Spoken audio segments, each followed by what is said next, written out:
വെറുമൊരു പ്രദർശനമേളയായല്ല സംസ്ഥാന സർക്കാർ എന്റെ കേരളം പ്രദർശനമേള സംഘടിപ്പിച്ചതെന്നും പൊതുസമൂഹത്തിന് ഉപകാരപ്പെടുന്ന നിലയിലാണ് മേള ക്രമീകരിച്ചതെന്നും മന്ത്രി വീണ ജോർജ്.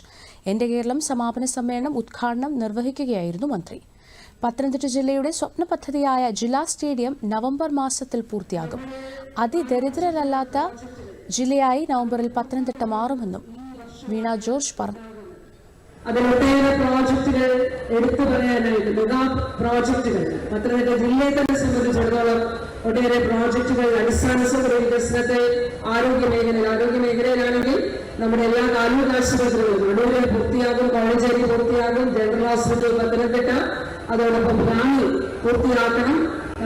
നമുക്ക് കോന്നി താലൂക്ക് ആശുപത്രി പൂർത്തിയാകും, മല്ലപ്പള്ളി പൂർത്തിയാവില്ല, പക്ഷേ ഒരു സിവിൽ വർക്ക് പൂർത്തിയാക്കാനായിട്ട് കഴിയും. തിരുവല്ലയിൽ ആരംഭിച്ചത് നമുക്ക് പൂർത്തിയാക്കാൻ കഴിയും. അങ്ങനെ ആരോഗ്യ മേഖലയിൽ അടിസ്ഥാന സൗകര്യ വികസനത്തിൽ പാലങ്ങൾ, കോഴഞ്ചേരി പാലമൊക്കെ ഉൾപ്പെടെ